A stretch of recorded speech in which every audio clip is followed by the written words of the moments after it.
Let me ask you a question. What if Jesus was never born? More than likely, it's a question that has never entered most of our minds. So let me try another question. What impact did Jesus leave on culture, history, and the world? At first, you might think to yourself, not a whole lot. But as we investigate the impact of this baby born over 2,000 years ago, the answer to the question, what if Jesus was never born, may surprise you. Let's start with the obvious, the easy stuff, Christmas. After all, it is called Christ Mass. Without the birth of Jesus, December 25th would just be another winter day. No Rudolph, no Jingle Bells, and come to think of it, no Santa. Don't worry, kids, Santa is alive and well. What about music? Who would Carrie Underwood plead to take the wheel? And what about movies? Can you imagine the movie Talladega Nights without Ricky Bobby's heartfelt prayer? Dear tiny infant Jesus. Hey, sweetie, Jesus did grow up. You don't always have to call him baby. It's a bit odd and off-putting to pray to a baby. Well, look, I like the Christmas Jesus best, and I'm saying grace. It's amazing how many movies use the story of Jesus to influence their own narrative. Believe it or not, even Frozen parallels this amazing story. In his book, Who is This Man?, John Ortberg describes it this way. Elsa craves freedom. No right, no wrong, no rules for me, I'm free, is cast out and creates hell, just with ice instead of fire. And her little sister Anna, she's Elsa's Christ-like redeemer who is wounded for Elsa's sins, dies, or freezes, to save her sister and is resurrected. Sound familiar? Without Jesus, would the cross be as recognized around the world? It marks more graves, graces more jewelry, and sits atop more churches than any other design. His influence has swept over history, bringing his inspiration to influence art, science, government, medicine, and education. He has taught humans about dignity, compassion, forgiveness, and hope. Jesus changed how we think about our week. Remember the Beatles song, 8 Days a Week? 8 days a week. Well, there was a time when that was the case. By the end of the 3rd century, Rome's old 8-day week had been replaced by the 7-day calendar of Israel and the church. Ortberg puts it this way. 2,000 years after his birth, every time any human being anywhere on the planet looks at the date, we're reminded daily that Jesus Christ and no other has become the hinge of history. Jesus was a carpenter, but later became a teacher and a rabbi. He was asked in the Gospel of Matthew, which is the greatest commandment. Jesus answered, love the Lord your God with all your heart and with all your soul and with all your mind. Jesus added the word mind. Monasteries became places of great learning. A Jesus follower named Benedict collected so many ancient manuscripts that he became known as the godfather of libraries.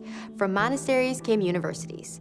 The first university was established in Paris around the 12th century, and Oxford and Cambridge began in the 13th. These were all begun by followers of Jesus so people could love God with all their minds. Jesus lived a brief life in an obscure, provincial, male-dominated culture. In the ancient Greco-Roman world, there was a huge shortage of women. About 140 men for every 100 women. Yikes. What happened to the other women? Well, they were left to die when they were born the wrong sex. But Jesus puts a high value on women. Check out the longest conversation recorded between Jesus and one other person found in the Gospel of John. It is in the heat of the day next to a well with a Samaritan woman. He had a deep, theological, personal discussion with her. He took her seriously, her mind and opinions and questions.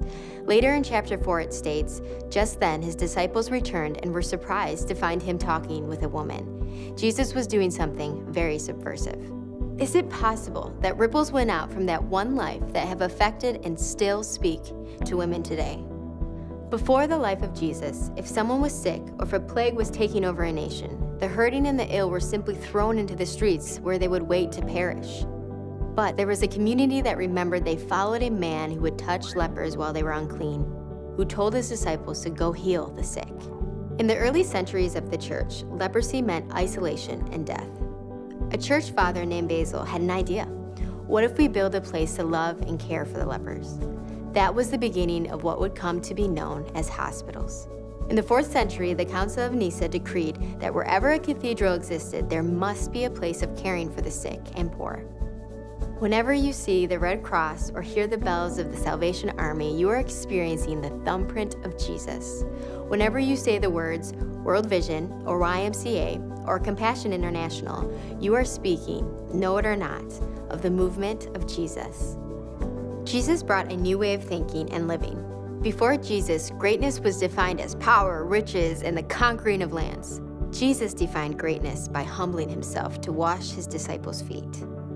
In the Roman Empire, someone might be humbled by losing money or status or title. No one deliberately humbled himself until Jesus. Forgiveness is not a natural act. In the 1982 movie Conan the Barbarian, Arnold Schwarzenegger was asked the question, "What is best in life?" He responded, To crush your enemies, see them driven before you, and to hear the lamentation of their women. That is good. That is good. An alternative idea came from Galilee. Martin Luther King gave a speech in 1961 in the city of Detroit that captures this idea of forgiveness.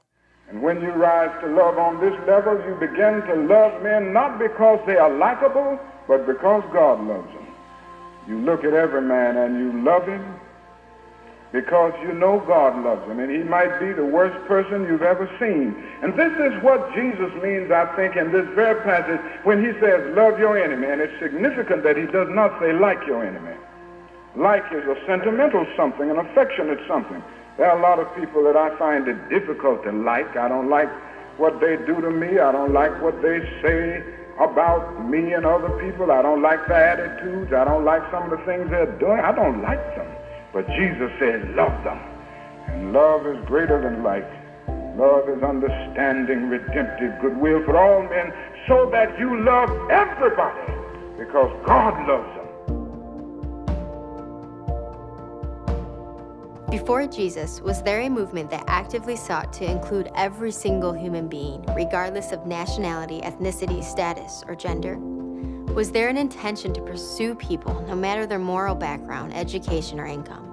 Was there ever a belief to pursue all people to be loved and transformed? Not only had there never been a community like this before, but there simply had never been the idea of a community like this before.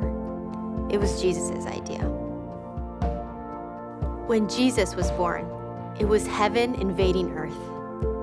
When someone volunteers somewhere to help a left-out child learn to read, or confess holding a grudge against another and instead seeks to forgive, or gets an idea to be generous with their money and actually does so, or defends the rights of a vulnerable woman, or treats an overlooked nobody with dignity, these are not man's ideas. These are God's ideas. And Jesus showed the world the heart of the Father. So let me ask you another question. What if Jesus was never born? What would your world be like?